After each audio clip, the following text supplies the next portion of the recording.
Okay, हम लोगों का जो आज का टॉपिक है वो पीस एजुकेशन है। पीस एजुकेशन ये हम पढ़ेंगे इसमें यूनिट 5 में formation of philosophy of life. इसमें पीस एजुकेशन का क्या महत्व है इसको हम यहाँ पर पढ़ेंगे। तो इसके विषय में जानकारी तरुणेश देंगे आपको। क्या इसके बारे में जानकारी देते हैं? ठीक है, ओके तरुणेश आप स्टार्ट कीजिए। Good morning sir. Good morning. Good morning class. Good good morning morning sir. Sir. Good morning. Good morning sir. Slides हो रही है। हाँ, स्लाइड्स हो जी रही सर। हैं। हो रही। Psychology philosophy perspective of education class में सब्जेक्ट में आज हम पीस एजुकेशन पढ़ते हैं। इसका पहले विषय सूची देख लेते हैं। शांति शिक्षा का अर्थ, शांति शिक्षा की परिभाषाएं, शांति शिक्षा के उद्देश्य, शांति शिक्षा की महत्व एवं आवश्यकता, शांति शिक्षा का क्षेत्र, शांति भंग के लिए जिम्मेदार कारक, शांति मार्ग में बाधाएं एवं चुनौतियां, शांति शिक्षा को बढ़ावा देने के कार्यक्रम यूनेस्को के द्वारा, शिक्षा के क्षेत्र में यूनेस्को के प्रयास एवं कार्य, शांति शिक्षा के लिए दृष्टिकोण, रविन्द्रनाथ टैगोर और शांति शिक्षा विषय सूची। पहले देख लेते हैं शांति शिक्षा का अर्थ। शांति शिक्षा वर्तमान अनुपयुक्त शोषण युक्त हिंसा अपराध एवं शुद्ध युद्ध को रोकने या कम करने का आयाम है। शांति शिक्षा का क्षेत्र इतना बड़ा है कि इसकी परिभाषा में नहीं बांधा जा सकता है, परंतु कुछ शिक्षकों एवं विचारों को इन परिभाषित करने का प्रयास किया है। परिभाषाएं देख लेते हैं। R.D. लैक के अनुसार शांति शिक्षा जातिगत, राष्ट्रीय एवं स्थानीय तथा वैयक्तिक द्वंद्व एवं हिंसा की समस्याओं के समाधान का एक प्रयास है। यह अधिक न्यायपूर्ण एवं टिकाऊ भविष्य की सृजन के मार्ग की खोज है। दूसरी परिभाषा पेस्टोलॉजी के अनुसार शिक्षा मानव में जातिगत शक्तियों का सहज सामंजस्य एवं प्रगतिशील विकास है। महात्मा गांधी ने शांति शिक्षा में परिभाषा में कहा है, अगर हम विश्व को वास्तविक शांति का पाठ पढ़ाना चाहते हैं तो हमें शुरुआत बच्चों से करनी होगी। मारिया मॉन्टेसरी ने कहा है, सारी शिक्षा शांति के लिए है, यानी कि जो भी शिक्षा हम लेते हैं वो शांति के लिए ही है। शांति शिक्षा के उद्देश्य। शांति शिक्षा का मुख्य उद्देश्य परिवार, समाज, राष्ट्र एवं तथा विश्व में शांति की स्थापना करने के लिए निम्नलिखित उद्देश्य हैं। बच्चों को घातक संघर्ष के परिणामों से अवगत कराना। शांति शिक्षा के माध्यम से जो बच्चे शुरुआत में घातक जो उनके परिणाम निकलते हैं उन्हें ऐसे बताएं कि इससे ये नुकसान होता है, जिससे कि वह सचेत रहें। इसमें अगला देखते हैं, विद्यार्थियों में एक ऐसी मनोवृत्ति का विकास करना जिससे वह विश्व कुटुंब की भावना का विकास कर सकें। बच्चों में शांति प्रिय होने की भावना का विकास करना। अगला देखते हैं, बच्चों को अनुचित अन्याय एवं शोषण के अर्थों का समझाना एवं उसको दूर करने के उपाय के बारे में बताना।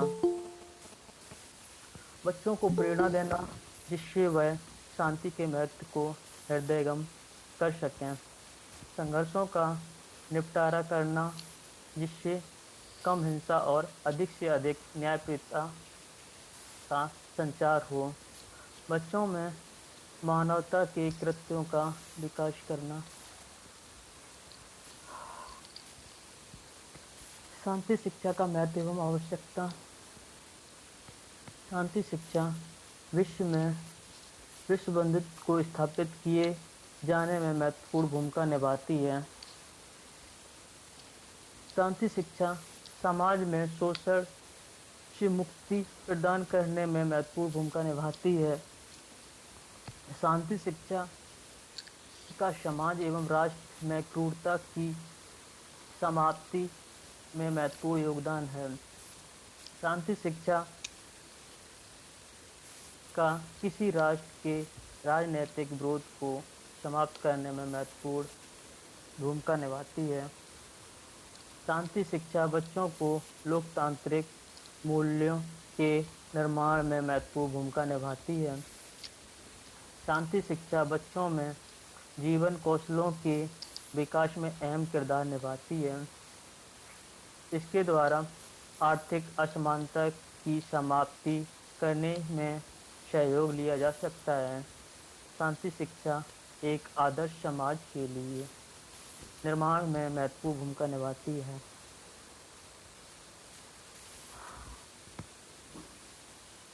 शांति शिक्षा का क्षेत्र। शांति शिक्षा के प्रमुख क्षेत्र में पहला है सामाजिक क्षेत्र। सामाजिक क्षेत्र में देखते हैं, व्यक्ति एक सामाजिक प्राणी है, इसलिए इसकी शुरुआत समाज से होती है। समाज में कुछ ऐसे तत्व होते हैं जो समाज की एकता को तोड़ना चाहते हैं और इसके लिए वह निरंतर प्रयास भी करते हैं। इसलिए मानव जीवन में समस्याओं को निम्नलिखित स्पष्ट किया जा सकता है। इसमें कुछ पॉइंट हैं, वो देखते हैं। समाज में अशांति फैलाने वाली कुछ प्रथाएं हैं, जैसे दहेज प्रथा, बाल विवाह। अशांति उत्पन्न करने वाली प्रथाएं समाज को तोड़ती हैं। इस समस्या को शांति शिक्षा के द्वारा ही समाप्त किया जा सकता है। समाज में समाज में जाति प्रथा भी समस्या का एक प्रमुख कारण है, जिससे सामाजिक समरसता खतरे में पड़ रही है। सामाजिक न्याय व्यवस्था में स्थिरता के कारण भी सामाजिक एकता का संकट खड़ा हो गया है। समाज में आर्थिक असमानता के कारण भी समाज में सद्भाव को बनाने में कठिनाई हो रही है।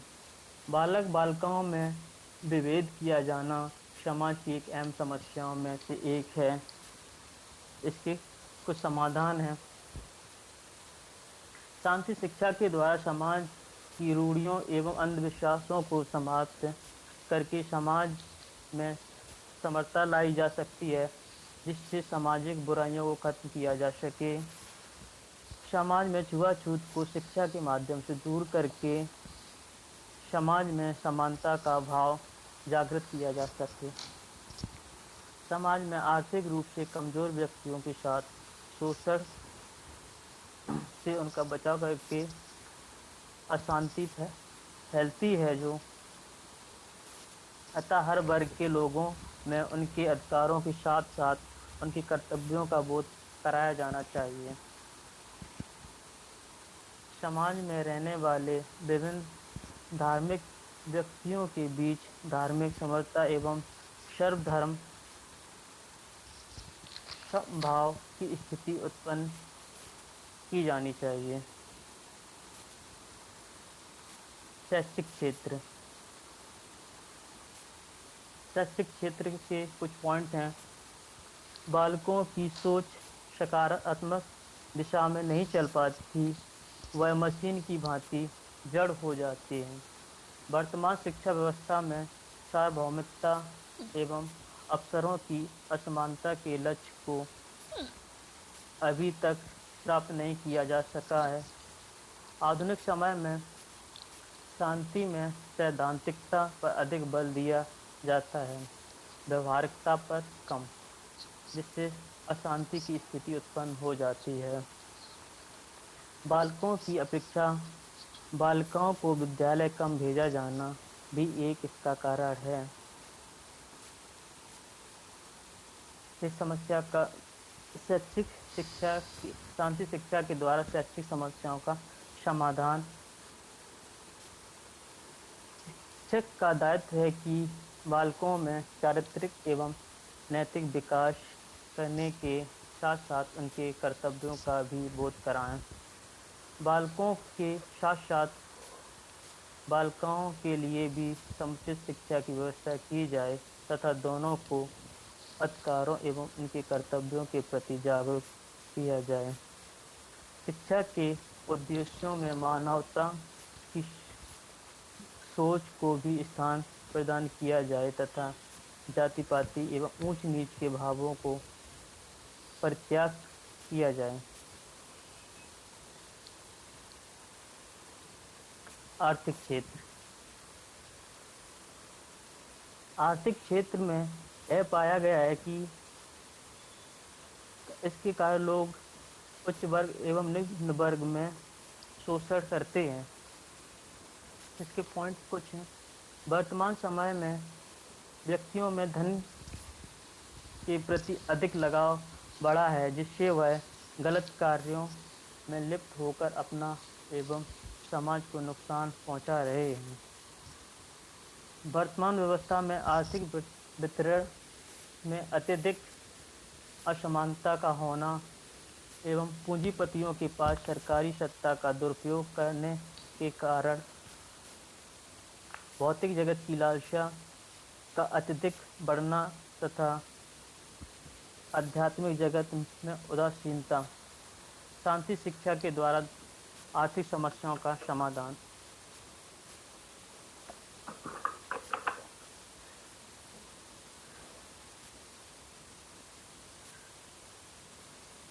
शांति शिक्षा के माध्यम से व्यक्तियों में पैसे की भूख को खत्म कर आध्यात्मिक चिंतन की ओर ले जाकर ही समस्याओं का समाधान किया जा सकता है। पहले तो शिक्षा के द्वारा व्यक्तियों की धन के प्रति मोह को खत्म किया जाए। इसके बाद व्यक्तियों के अंदर कर्तव्यों का बोध कराया जाए तथा भारत देश के प्रत्येक नागरिक को अपना भाई एवं बहन मानकर आवश्यक मदद करने के लिए तत्पर किया जाए। सरकार द्वारा गरीब व्यक्तियों का जीवन स्तर उठाने का प्रयास किया जाए। पूंजीपतियों द्वारा गरीब मजदूरों की शोषण को रोका जाए। धार्मिक क्षेत्र। भारत जैसे देश में जहां विभिन्न धर्मों को मानने वाले लोग हैं, वहां धार्मिक क्षेत्र में फैली अशांति को हटाने का प्रयास किया जाना। धार्मिक क्षेत्र में अशांति के कारण निम्न है। लोगों में अपने धर्म को सर्वोपरि मानना तथा दूसरों के धर्म को निम्न समझना। धर्म में अनेक प्रकार की कुरीतियों एवं अंधविश्वासों का पाया जाना। आर्थिक भावना व्यक्ति के मानवता की भावना को खत्म कर देती है। धर्म की संकीर्णता के कारण ही विभिन्न सांप्रदायिक संघर्ष देखने को मिलते हैं। शांति शिक्षा के द्वारा धार्मिक समस्याओं का समाधान है। धार्मिक समस्याओं को बिना हल किए हम एक सभ्य समाज की कल्पना नहीं कर सकते। अतः यह जरूरी है कि शांति शिक्षा को बढ़ावा देकर निम्न समस्याओं का समाधान किया जा सकता है। व्यक्ति को धर्म का वास्तविक ज्ञान कराने का प्रयास किया जाना चाहिए, क्योंकि प्रत्येक धर्म में मानवता एवं विश्व बंधुत्व की भावना को बढ़ावा दिया गया है। बच्चों को सर्वधर्म समभाव की शिक्षा दी जानी चाहिए। धर्म की आड़ में होने वाले विभिन्न आपराधिक एवं अनैतिक कार्यों को रोका जाए। धर्म में समाहित कुरीतियों एवं अंधविश्वासों का परित्याग किया जाए, जैसे बलि प्रथा का विरोध, नदियों में शवों का बहाना आदि। धर्म निरपेक्षता के सिद्धांत पर ही धर्मों की व्याख्या की जानी चाहिए। इसके आगे शांति भंग के लिए जिम्मेदार कारक, इसमें पहला है बेरोजगारी।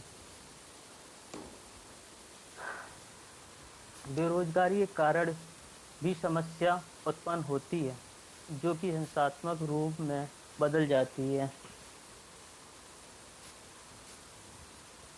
जब व्यक्ति के पास रोजगार होता है, तब उसका कार्य व्यवहार के प्रति समर्पित होता है। इस स्थिति में संघर्ष उत्पन्न नहीं होता। बढ़ती बेरोजगारी, असमानता और अच्छी नौकरियों की कमी इस दुनिया में अशांति पैदा करने में अहम भूमिका निभाने जा रही हैं। नीति बनाने वाले लोग और सरकारें अगर इस समस्या के समाधान की शुरुआत जल्दी नहीं करती, तो मामला काफी बिगड़ जा सकता है। अंतर्राष्ट्रीय श्रम संगठन ने वर्ष 2017 के लिए world employment and social outlook report जारी कर दी है, जिसकी मूल चिंता यही है कि बेरोजगारी और अन्य इससे बड़ी समस्याएं मिलकर दुनिया में अशांति पैदा करने वाली हैं। इस रिपोर्ट के मुताबिक सबसे ज़्यादा दिक्कत अरब एवं अफ्रीकी देशों को उठानी पड़ेगी, जहां पहले से ही अशांति का माहौल है। इस समस्या के निम्न सुझाव हैं। विश्व को वसुधैव कुटुंब के सिद्धांत पर कार्य करना होगा। शिक्षा के पाठ्यक्रम को सजीव किया जाए, जिससे रोजगार को बढ़ावा मिल सके। राष्ट्र में शासन तंत्र को अधिक से अधिक रोजगार की व्यवस्था एवं निर्माण करना चाहिए, जिससे बेरोजगारी को कम किया जा सके। बालकों के अंदर चरित्र निर्माण, नैतिक शिक्षा आदि को बढ़ावा दिया जाना चाहिए, जिससे वह विषम परिस्थितियों में भी गलत मार्ग पर ना जाए। शिक्षा के पाठ्यक्रम में विश्व के महान नेता एवं विचारकों को शामिल किया जाना चाहिए, जिससे बच्चों में अपने राष्ट्र के साथ साथ विश्व के अन्य राष्ट्रों के प्रति आदर एवं सम्मान का भाव पैदा हो। अगला पॉइंट, आतंकवाद।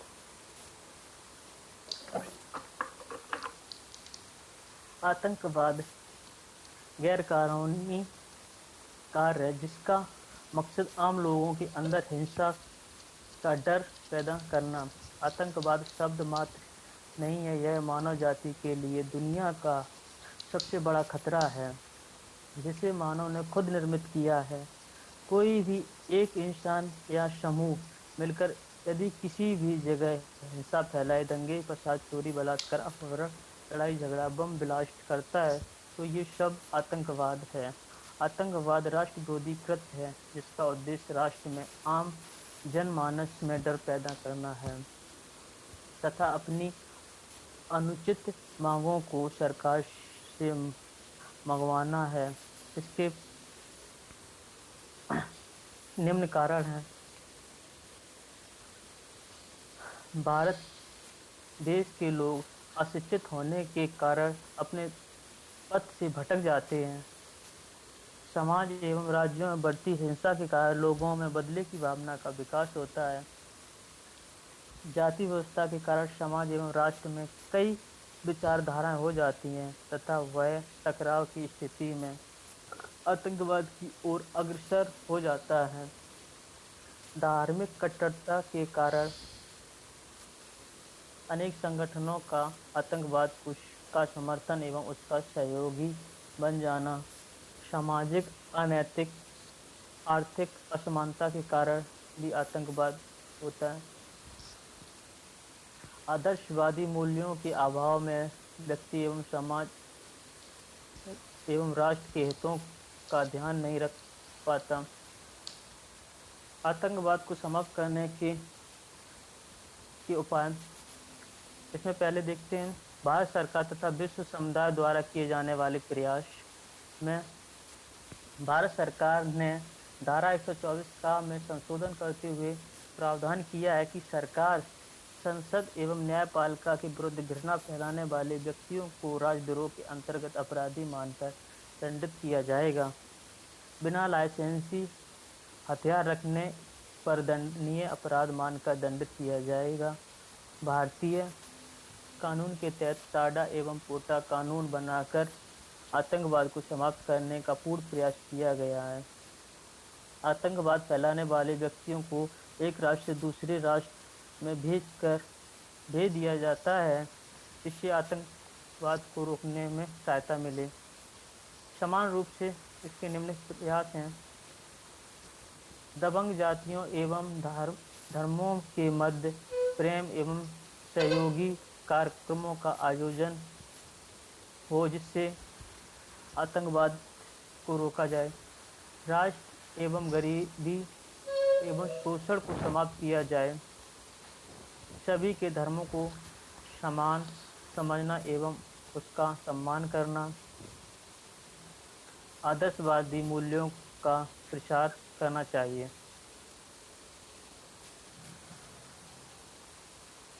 आगे देखते हैं शोषण। विकासशील देश एवं पिछड़े देशों में शोषण की समस्या आम है और शांति के लिए एक आवश्यक कारण है। बिना शोषण को रोके किसी राष्ट्र में अशांति की कल्पना करना गलत होगा, क्योंकि शोषित वर्ग के लोग जो अपने अधिकारों के प्रति संगठित होते हैं तो वह जन आंदोलन का रूप लेता है जिससे अशांति फैलती है। शोषण बाल्यावस्था से लेकर मृत्यु अवस्था के लोगों के साथ तक होता है। इसके साथ साथ महिलाओं के साथ शोषण की घटनाओं में निरंतर बढ़ोतरी हो रही है, जिससे पूरा देश आक्रोशित है और अशांति का माहौल है। किसी विकसित एवं विकासशील देशों के विकास की पहली शर्त शोषण मुक्त समाज एवं राष्ट्र की स्थापना करना होता है। हर नागरिक को उसके अधिकारों के ज्ञान के साथ साथ उनके दायित्वों का भी बोध किया जाना चाहिए, जिससे वह राष्ट्र के निर्माण में सहयोग कर सके। इसके निम्न उपाय: शिक्षा की पहुंच हर वर्ग एवं जाति तक पहुंचाई जाए, जिससे कि शोषण को रोका जाए। लोगों को उनके अधिकारों के साथ साथ उनके कर्तव्यों का बोध कराया जाए। बाल मजदूरी के कानून को सख्ती के साथ लागू किया जाए। दैनिक मजदूरी करने वाले लोगों के लिए नियम बनाए जाएं तथा सख्ती से उनका पालन किया जाए। शोषण करने वाले तथा शोषण को बढ़ावा देने वाले व्यक्तियों के खिलाफ तत्काल एवं सख्त कार्रवाई की जाए। इसके बाद देखते हैं व्यक्तित्व का दमन। व्यक्तित्व निर्माण बालकों के विकास की प्रथम अवस्था। व्यक्तित्व हर अवस्था है। व्यक्तित्व हर व्यक्ति का अलग अलग होता है और उसको विकसित करने की पहली शर्त यह होती है कि बालक को उसके व्यक्तित्व के आधार पर विकास करने की छूट मिलनी चाहिए, क्योंकि जब बालकों या मनुष्य को उसके व्यक्तित्व के खिलाफ ले जाकर कार्य या उसका विकास किया जाता है तो वह उन परिस्थितियों में खुद को समायोजित नहीं कर पाता और आग के गोले की समान दहक उठता है।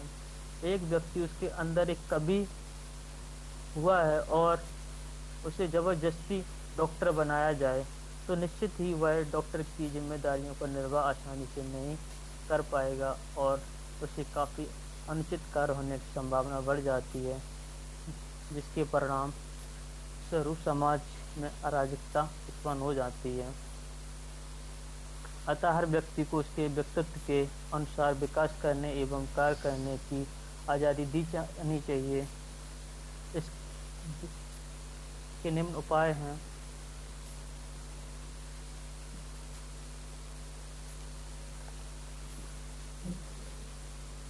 बालक एवं व्यक्तियों को उनके व्यक्तित्व के आधार पर विकास करने का मौका दिया जाना चाहिए। सामाजिक मान्यताओं एवं रूढ़ियों में व्याप्त त्रुटियों को दूर किया जाना चाहिए। बालक या व्यक्ति को उसके स्वभाव के विपरीत कार्य करने का दबाव नहीं डालना चाहिए। अनुचित कार्यों को रोकने का दबाव डालने वाले व्यक्ति पर आवश्यक कार्रवाई की जानी चाहिए। यदि किसी व्यक्ति का स्वभाव असमान हो तो उसे जल्द ही डॉक्टर या मनोचिकित्सक को दिखाना चाहिए। शांति मार्ग में बाधाएं एवं चुनौतियां।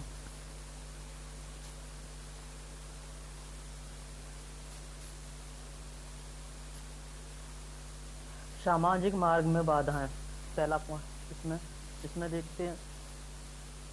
हर व्यक्ति एक सामाजिक प्राणी होता है। समाज के साथ साथ वह गति करता है तथा सामाजिक गतिरोधता के आने पर अशांति की स्थिति पैदा होती है।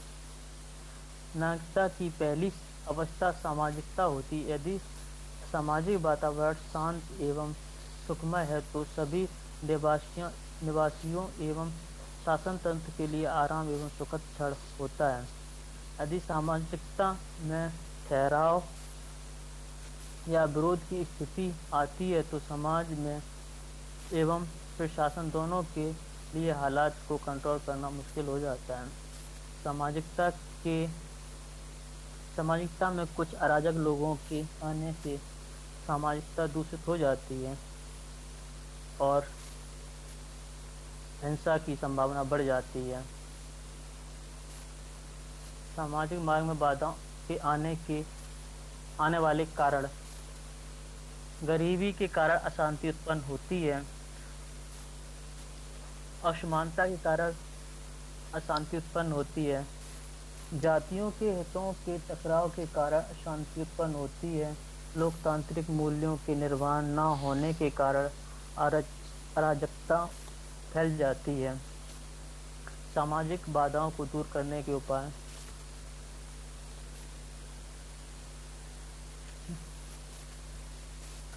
विश्व बंधुत्व की भावना का विकास किया जाए, जिसमें हर व्यक्ति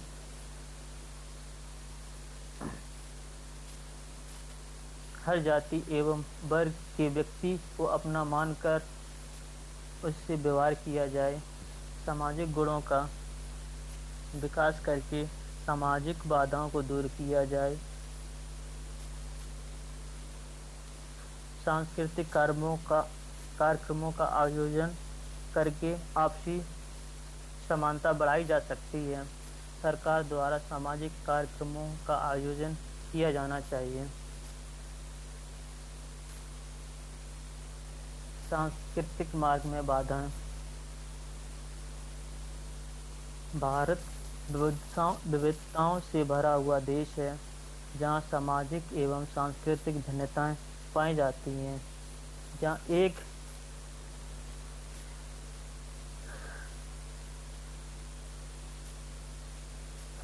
धर्म की संस्कृति में जानवरों एवं पशुओं की हत्या पर पाबंदी होती है, तो वहीं दूसरे धर्म की संस्कृति में जानवरों एवं पशुओं की पूजा होती है। एक धर्म की मान्यताएं एवं परंपराएं अलग होती हैं तो दूसरे धर्म की मान्यताएं अलग होती हैं। इन परंपराओं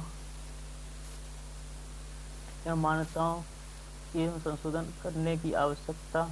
इसको दूर करने के निम्न उपाय। विभिन्न धर्मों की कुरीतियों को खत्म किया जाए तथा उसमें आवश्यक संशोधन किया जाए। सभी धर्मों की संस्कृति का सम्मान किया जाना चाहिए। सरकार द्वारा विभिन्न सांस्कृतिक कार्यक्रमों का आयोजन किया जाना चाहिए। वृक्षों के प्रति सम्मान किया जाना चाहिए। जीव जंतुओं के प्रति आशावादी दृष्टिकोण को बढ़ावा दिया जाना चाहिए। राजनीतिक कार्य में बाधाएं। राजनीतिक पार्टियों द्वारा शांति भंग करना आम बात है। राजनीतिक पार्टियों द्वारा अपने फायदे के लिए समाज एवं राष्ट्र में हिंसा की घटनाएं कराई जाती हैं। जिससे देश की आम जनता को इसका नुकसान उठाना पड़ता है, क्योंकि जनता की समझ इतनी विकसित नहीं हो पाई है कि विभिन्न पार्टियों की चालाकियों को समझ सके उसके सतर्क तथा उससे सतर्क रहे। राजनीतिक पार्टियों को अपनी जिम्मेदारियों का एहसास होना चाहिए तथा उसका पालन पूरी निष्ठा एवं ईमानदारी के साथ करना चाहिए। राजनीतिक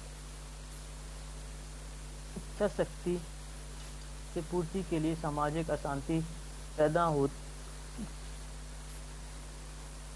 पैदा नहीं करना चाहिए, बल्कि समाज को एक सूत्र में पिरोने एवं समाज में शांति स्थापित करने के लिए प्रयास करना चाहिए। राजनीतिक मार्ग में आने वाली बाधाओं को दूर निम्न उपाय हैं। सभी पार्टियों का उद्देश्य विश्व बंधुत्व की भावना को बढ़ावा देना हो। पार्टियां चुनाव जीतने के बाद समाज सेवा की भावना के विकास को केंद्र बिंदु में रखकर कार्य करें। नेताओं में समाज सेवा की भावना का विकास किया जाना चाहिए। राजनीतिक पार्टियों के सदस्यों की चुनाव लड़ने की अर्हता भी निश्चित की जाए तथा पढ़े लिखे लोगों को ही चुनाव लड़ने का अधिकार प्राप्त हो। इतना आगे देखते हैं। मनोवैज्ञानिक मार्ग में बाधाएं। मनोविज्ञान के अंतर्गत बालकों में रुचि, मनोवृत्ति आदि के अनुसार विकास होता है। इस विचार के अनुसार व्यक्ति विकास के लिए सभी पक्षों को एकत्र कर व्यक्तित्व का प्रतिनिधित्व करते हैं। ये व्यक्ति के शारीरिक, मानसिक, भावनात्मक एवं सामाजिक पक्ष हैं। जब मनुष्य का व्यक्तित्व पूर्ण होता है तो ही वह शांति के साथ जीवन यापन करता है। यदि मानव विकास क्रम में मनोसामाजिक रूप में बालक का विकास नहीं होता तो उसके मस्तिष्क का विकास पूर्ण नहीं हो सकता। परिणाम स्वरूप उसमें अराजकता आ जाती है, जिससे वह झगड़ालू एवं चिड़चिड़े स्वभाव का हो जाता है और वह किसी भी समय किसी पर हमला कर सकता है, जिसके लिए आवश्यक एवं जल्द से जल्द किसी मनोवैज्ञानिक या डॉक्टर से परामर्श लिया जाए। मनोवैज्ञानिक मार्ग में बाधाओं को दूर करने के निम्न उपाय। बालकों को स्वच्छ एवं स्वस्थ भोजन दिया जाना चाहिए। बालकों के अनुचित व्यवहार का समर्थन नहीं किया जाना चाहिए। बालकों को समय समय पर निर्देशन एवं परामर्श दिया जाना चाहिए। बच्चों की समस्याओं को ध्यान में एवं गंभीरतापूर्वक सुनना चाहिए तथा बच्चों की मदद करनी चाहिए। असमान बालकों से भेदभाव नहीं करना चाहिए। शांति शिक्षा को बढ़ावा देने के कार्यक्रम यूनेस्को के द्वारा। एक्सक्यूज मी परमेश सर, आपके यहाँ से आवाज आ रही म्यूजिक की? जी सर, कुछ कूड़ा प्रोग्राम वाला होगा आया क्या? है सर। कूड़ा एजुकेशनल सेंसिटिव इलेक्ट्रल ऑर्गेनाइजेशन, गठन 16 नवंबर 1945, मुख्यालय पेरिस फ्रांस में, भारत में कार्यालय नई दिल्ली में है। संयुक्त राष्ट्र सदस्य 195 हैं। अध्यक्ष के एलिना बोकोवा हैं। सामान्यता साझा मूल्यों के लिए सम्मान के आधार पर सभ्यताओं, संस्कृतियों और लोगों के बीच वार्ता के लिए यूनेस्को कार्य करता है। इस वार्ता के संदर्भ में विश्व स्थायी विकास के लिए वैश्विक दृष्टिकोण को प्राप्त कर सकता है, जिसमें मानवीय अधिकारों, आपसी सम्मान तथा गरीबी उन्मूलन का पालन किया जा सकता है। यह सभी यूनेस्को के मिशन एवं गतिविधियों के केंद्र हैं। यूनेस्को का मिशन शिक्षा, विज्ञान, संस्कृति, संचार और सूचना के माध्यम से शांति के निर्माण, गरीबी उन्मूलन में सतत विकास और सांस्कृतिक संवाद में योगदान करना है। संगठन ने निम्न भेदभाव बताए: लैंगिक समानता, जीवन पर्यंत अध्ययन और गुणवत्तायुक्त शिक्षा, सतत विकास हेतु विज्ञान और नीति को गतिशील रखना, उभरती हुई सामाजिक और नैतिक चुनौतियों का सामना करना, सांस्कृतिक विविधता, सांस्कृतिक वार्ता और शांति की संस्कृति को बढ़ावा देना। इसके बाद शिक्षा के क्षेत्र में यूनेस्को के प्रयास एवं कार्य। इसमें पहला है शिक्षा के उद्देश्यों का निर्माण। यूनेस्को द्वारा सदस्य राष्ट्रों के मध्य शांति व्यवस्था को बनाए रखने के लिए निम्न गतिविधियां संचालित की जाती हैं। इसके अंतर्गत सर्वप्रथम उन्होंने अपने उद्देश्यों को निर्धारित किया है, जिसमें वह कार्यों को सुनियोजित कर सकें। यूनेस्को के संविधान की प्रस्तावना में इसे स्पष्ट किया गया है। शिक्षा, विज्ञान और संस्कृति के माध्यम से राष्ट्रों के बीच सहयोग को बढ़ावा देने के लिए शांति और सुरक्षा में योगदान करना, ताकि न्याय, सार्वभौमिक सम्मान, कानून एवं मानवाधिकार के लिए जो भी दुनिया के लोगों के लिए संयुक्त राष्ट्र के चार्टर के द्वारा नस्ल, लिंग, भाषा या धर्म के भेदभाव के बिना पुष्टि की गई है। शिक्षा का प्रसार। यूनेस्को शिक्षा के प्रसार के लिए निरंतर प्रयासरत है। उसने सभी सदस्य राष्ट्रों की सहमति से एक प्रस्ताव पास करवाया, जिसके अनुसार प्रत्येक सदस्य राष्ट्र को अपने राष्ट्र में बालकों के लिए प्राथमिक शिक्षा अनिवार्य करनी होगी, क्योंकि शिक्षा का प्रचार होगा तो निश्चित ही विश्व बंधुत्व की भावना का विकास होगा और साथ ही में तकनीकी का प्रयोग विश्व में विकास के लिए होगा। हर कोई एक दूसरे से प्रेम करेगा और उनमें सहयोग की भावना का विकास होगा। अगला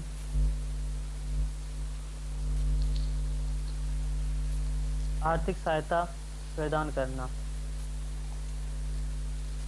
यूनेस्को गरीबी उन्मूलन को समाप्त करने के लिए वचनबद्ध है। वह अति पिछड़े देशों को आर्थिक मदद करता है, जिससे वहाँ की शिक्षा व्यवस्था को सुधारा जा सके तथा गरीबी की मकड़जाल से उस राष्ट्र को निकाल सके, उसे विकास के मार्ग पर हस्तांतरित किया जा सके, क्योंकि विश्व में शांति को बनाए रखने के लिए आवश्यक है कि रोटी, कपड़ा और मकान, जो कि मानव की मूलभूत आवश्यकता है, इसकी पूर्ति की जा सके। बिना मूलभूत आवश्यकताओं को पहुंचा के ही गरीबी को दूर किया जा सकता तथा उसके बाद ही शिक्षा का प्रसार वहाँ किया जा सकता है। परामर्शदाता की भूमिका।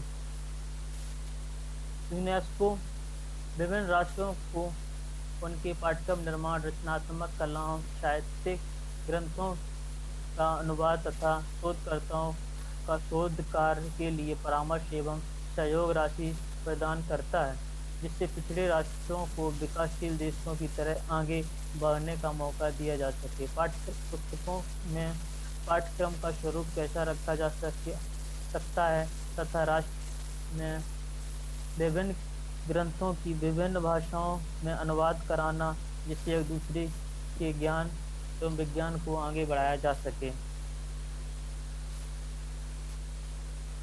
अंतर्राष्ट्रीय स्तर पर साहित्य की प्रदर्शनियों एवं सांस्कृतिक प्रसार।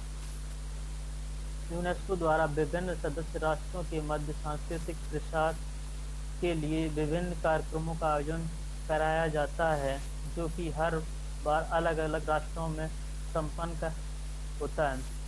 इसके साथ साथ सदस्य राष्ट्रों के मध्य साहित्यिक प्रदर्शनियों का आयोजन किया जाता है, जिससे एक दूसरे राष्ट्र की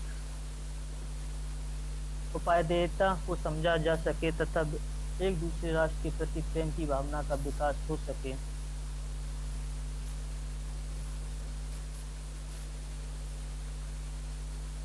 रविंद्रनाथ टैगोर और शांति शिक्षा।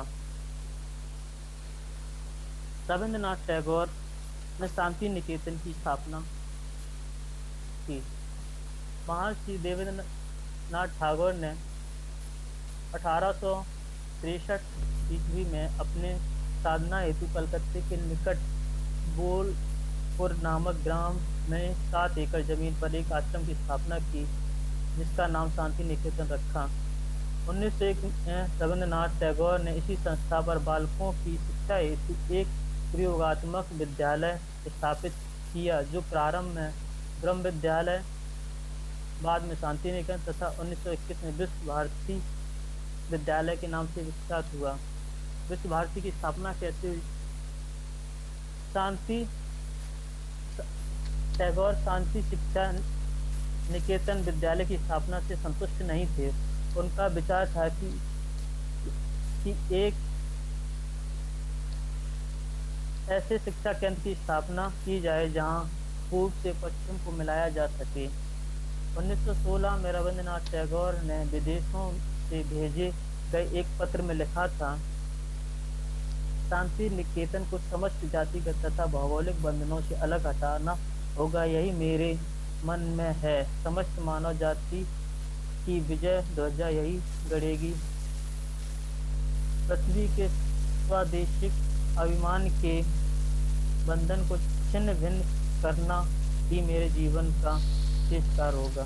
टैगोर ने 1921 में शांति निकेतन में एक सूत्र जोड़ा, यंत्र विषम भाव के नीडम, सारा विश्व एक घर है, के नए आदर्श बाग के साथ विश्व भारती विश्वविद्यालय की स्थापना की। शांति निकेतन के लिए दृष्टिकोण, जिसमें सबसे पहले महात्मा गांधी और शांति शिक्षा की चिंतन। हिंसा और मानव निर्मित घृणा से ग्रस्त दुनिया में महात्मा गांधी आज भी सार्वभौमिक सद्भावना और शांति के नायक के रूप में जाने जाते हैं। और भी दिलचस्प बात यह है कि गांधी जी अपने जीवन काल के दौरान शांति के अगवा बनकर उभरे और आज भी विवादों को हल करने के लिए अपनी अहिंसा की विचारधारा से वे मानवता को अवसर में डालते हैं। बहुत हद तक यह महज अनोखी घटना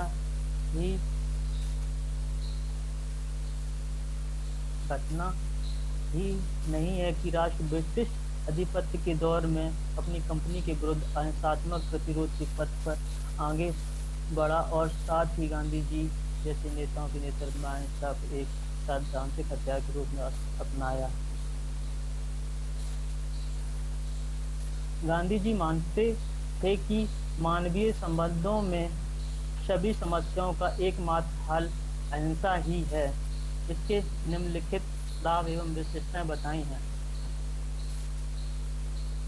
अहिंसा के मार्ग पर चलने से बालक में वीरता की भावना का विकास होता है तथा वह निर्भय होकर आगे बढ़ता है।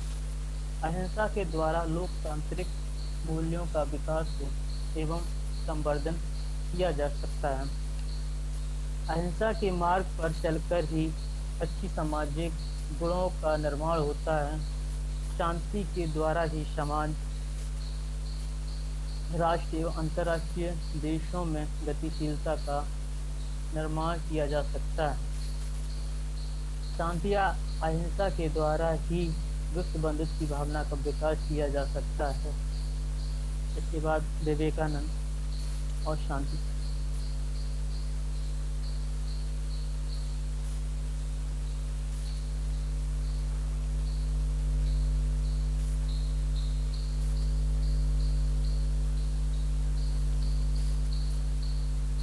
स्वामी विवेकानंद उग्र राष्ट्रवाद के बजाय अंतर्राष्ट्रीयतावाद ही थे। उनके अंतर्राष्ट्रीयतावाद और विश्व बंधुत्व के बारे में शिकागो धर्म संसद को समाप्त होने पर कहा गया, जहां अन्य शब्द प्रतिनिधि अपने अपने धर्म के ईश्वर की चर्चा करते रहे, वहां केवल विवेकानंद ने ही सबके ईश्वर की बात की थी। स्वामी विवेकानंद ने सभी धर्मों को सम्मान करते हुए और विश्व बंधुत्व की भावना का प्रचार एवं प्रसार करते हुए स्वामी जी मानव के भेद को अस्वीकार करते थे। वह हिंदू धर्म तथा भारत से असीम प्रेम करते थे, परंतु वह अन्य किसी राष्ट्र या धर्म से घृणा नहीं करते थे।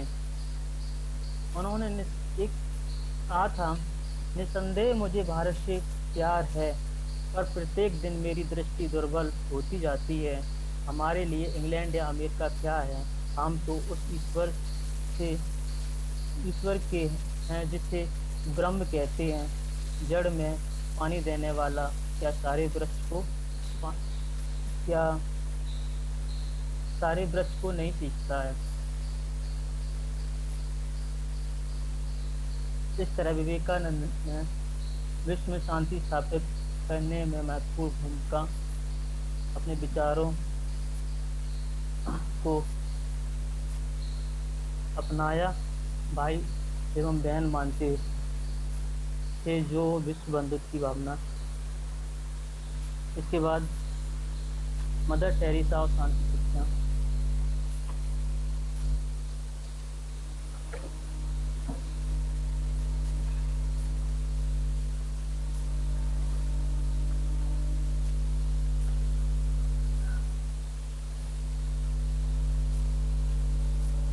Mother Teresa mother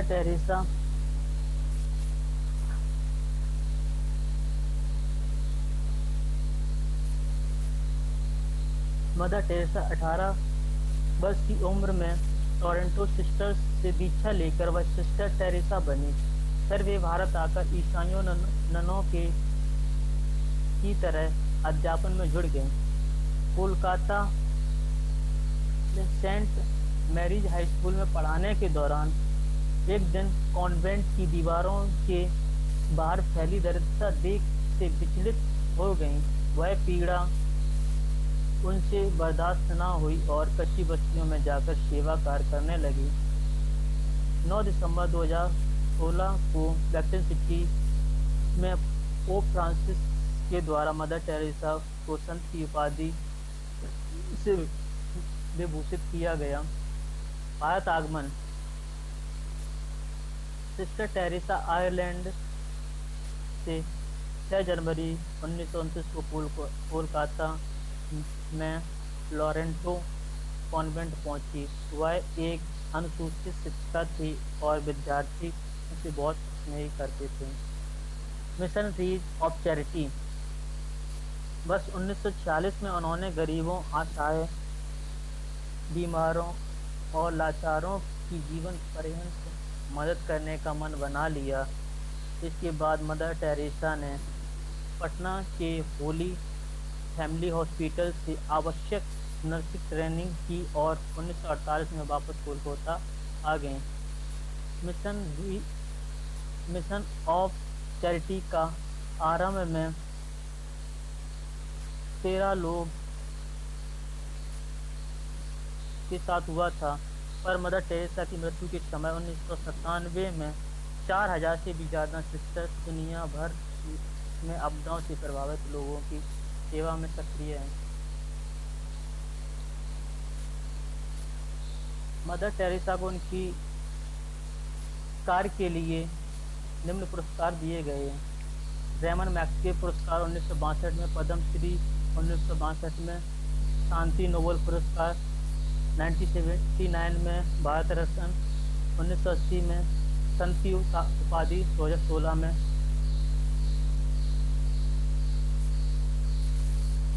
Nelson Mandela और शांति शिक्षा। नेल्सन मंडेला दक्षिण अफ्रीका में प्रथम अश्वेत भूतपूर्व राष्ट्रपति थे।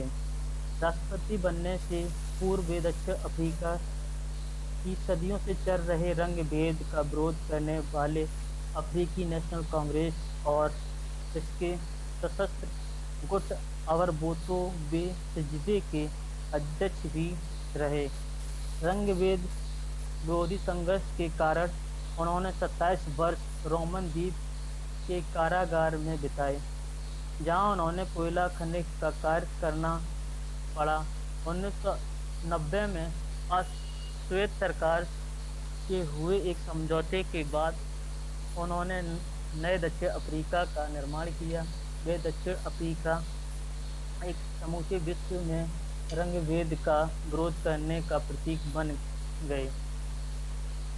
संयुक्त राष्ट्र संघ ने उनके जन्म दिवस को नेल्सन मंडेला अंतर्राष्ट्रीय दिवस के रूप में मनाने का निर्णय लिया। खेल में लिखी गई उनकी जीवनी 1994 में एक पुस्तक के रूप में प्रकाशित हुई, जिसका नाम लॉन्ग वॉक टू फ्रीडम है।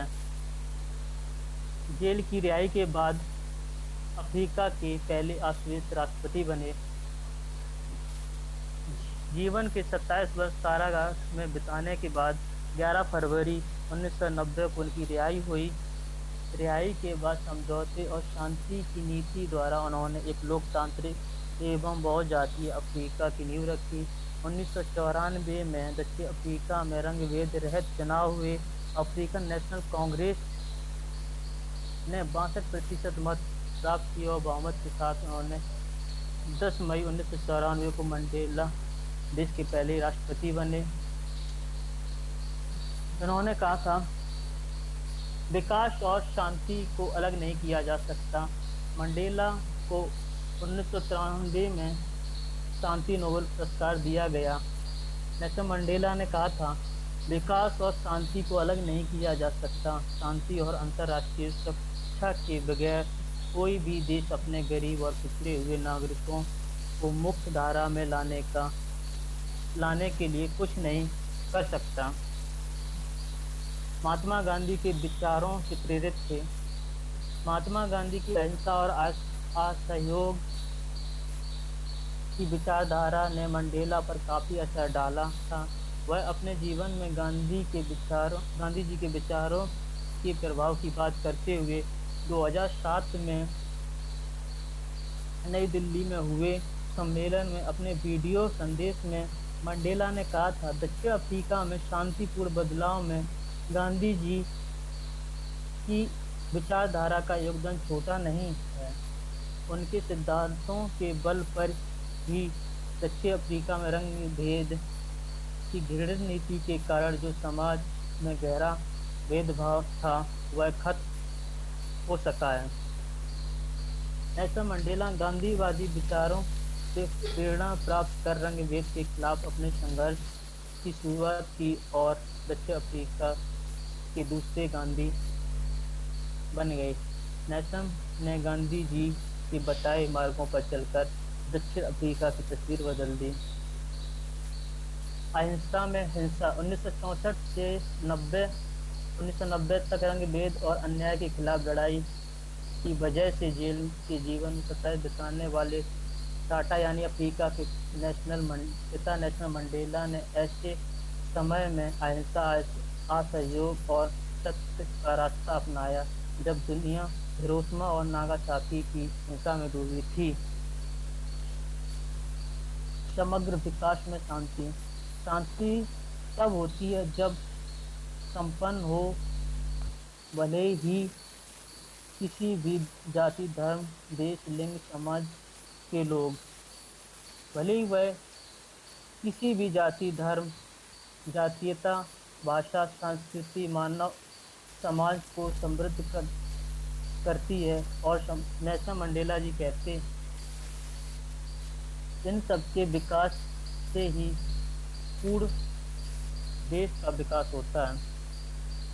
अतः हम कह सकते हैं कि नेल्सन मंडेला एक बहुत ही ईमानदार व्यक्ति थे, जिन्होंने देश को विकास की ओर ले जाकर अपनी जिम्मेदारियों का परिचय दिया। नोबेल शांति पुरस्कार 1993 में तथा भारत रत्न पुरस्कार 1990 में दिया गया। संदर्भ ग्रंथ सूची।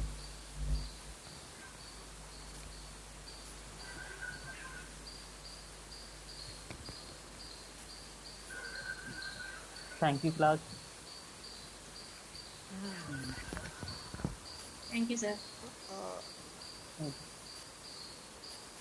हाँ वो नहीं, रेफरेंस स्लाइड ओपन कीजिए।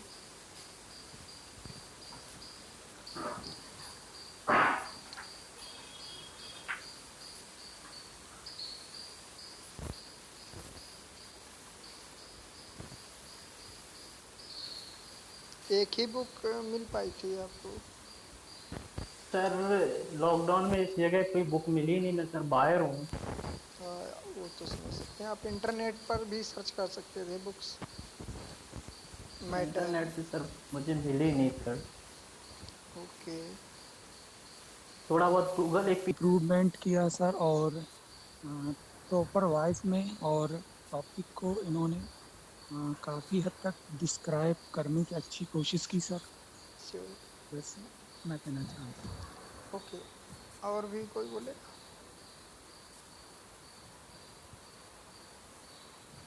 छोटा रख दिया है तो ये सब चीजें थोड़ा सी हैं। और सर जो शांति के क्षेत्र में वर्तमान में जो काम किए जा रहे हैं, जैसे शांति के क्षेत्र में नोबेल पुरस्कार विजेता अफ्रीका की लेडी, सर वर्तमान में मुझे नाम भूल रहा है, उन्होंने क्या किया था, क्यों उनको नोबेल पुरस्कार मिला, ये सब भी उनको मेंशन करना चाहिए था। और वर्तमान में और भी कई लोग आए हैं जो शांति के क्षेत्र में बहुत सारे प्रयास कर रहे हैं, उनको भी मेंशन करना था। ओके।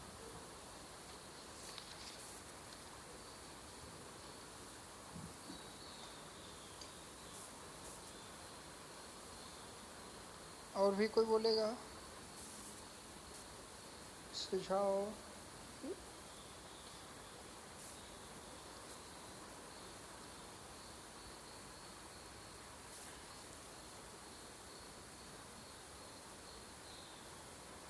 सुझाव दीजिएगा। कुछ क्वेश्चंस हो तो वो क्वेश्चन पूछिएगा।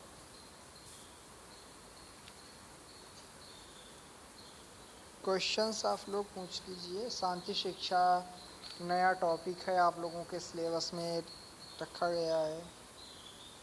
सर मेरा एक क्वेश्चन है, विश्व शांति पुरस्कार के लिए कौन सा पुरस्कार दिया जाता है, उसका नाम मैं जानना चाहती हूँ।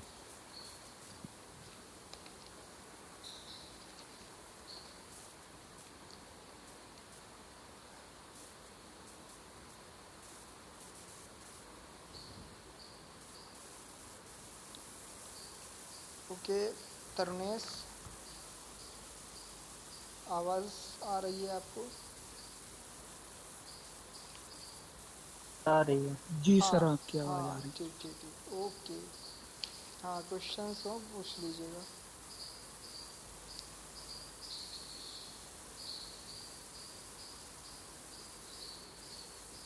जी सर, मैं पुनः अपना हाँ क्वेश्चन दोहराती हाँ हूँ हाँ, ठीक कि ठीक, हाँ पूछो। विश्व शांति के लिए दिए जाने वाले पुरस्कार को क्या किस नाम से जाना जाता है।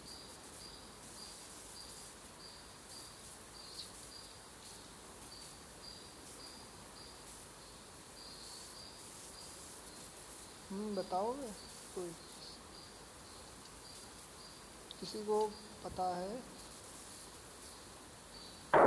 किसी को जानकारी है? हाँ, कौन आ रहा है? Sir, yes sir, Amit.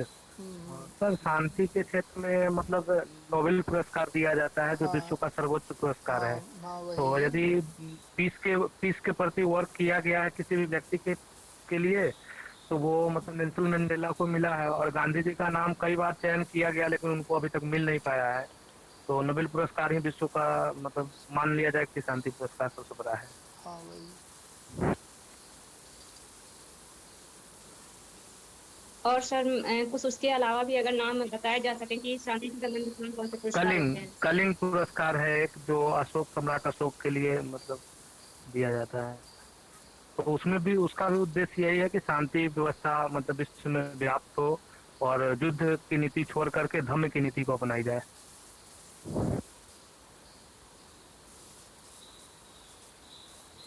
क्या अपने ग्रुप में कोई ये बताएगा कि इस बार विश्व शांति का पुरस्कार किसे प्रदान किया गया है? तो मैं पढ़ा है कि एक श्लोक के माध्यम से इसको बताया जा सकता है कि अयम निज परोवेति गणना लघु चेताम उदार चर्चा नाम तो वसुधैव कुटुंबकम। यदि संसार के सारे व्यक्ति के विचार में ये चीज आ जाए कि अयम निज मतलब यह मेरा है, यह हाँ तेरा है, ऐसी कल्पना नीच विचार वाले लोगों का चिंतन होता है। लघु जिनका सोच होता है उनका सोच होता है। अगर उदार चरित्र के व्यक्ति है तो उनका पूरा संसार जो है तो कुटुंब के समान है। अब कुटुंब कैसे, जैसे हमारे मन में आध्यात्मिक चिंतन आएगा तभी हम ये सोच सकते हैं कि ये जो हमारे मतलब पड़ोसी है या फिर ये हमारे पड़ोसी राज्य है, तो ये हमारे यहाँ आए हैं तो हम अपने कुटुंब के लिए जैसे अपना मतलब रहने सबसे प्रिय जगह जो है रहने का वो दे देते हैं कि चलिए आप यहाँ रह लीजिए। तो एक एज अ टीचर एजुकेटर हम बच्चों में मतलब अध्यात्म के गुणों का विकास करें और उनमें ये सब इस तरह का एक मतलब चिंतन विकसित करें कि कोई डिवाइन पावर है और हम लोग उनके द्वारा बनाए गए एक मतलब तुच्छ प्राणी है। और हम लोगों को चाहिए कि सदैव सजीव जगत के प्रति, निर्जीव जगत के प्रति आदर भाव रखा जाए, प्रेम रखा जाए और सदैव मतलब कि कटुता से सदैव दूर होता जाए। इसके लिए हमें मतलब सम्राट अशोक का उदाहरण देना चाहिए या फिर अन्य जो विश्व में कई सारे युद्ध हुए हैं, विश्व युद्ध हुए हैं, तो उसमें बताया जाना चाहिए कि देखिए युद्ध का परिणाम अंत में क्या हुआ कि शांति से बैठ के ही उसका समझौता किया गया है। या प्रथम विश्व युद्ध है या द्वितीय विश्व युद्ध है, सबका बाद में क्या हुआ है, एक एक मतलब सम्मेलन हुआ, उस सम्मेलन में निर्णय लिया गया कि नहीं हम लोग युद्ध करते रहेंगे तो लॉस होगा, तो हरजाना भरिए और सब लोग मिलजुल करके अपना जीवन यापन कीजिए। तो टीचर एजुकेटर मतलब कि छात्रों में या फिर समाज में ये अलग ला सकता है कि नहीं, युद्ध से किसी भी विवाद का मतलब निपटारा नहीं हो सकता है। उसके लिए हमें अहिंसा के मार्ग को प्रशस्त करना चाहिए और विद्वानों के द्वारा कहे गए मतलब कि उच्च विचार के आधार पे ही जीवन यापन का ढंग अपनाना चाहिए। ऐसा हो सकता है सर? हाँ श्योर सर।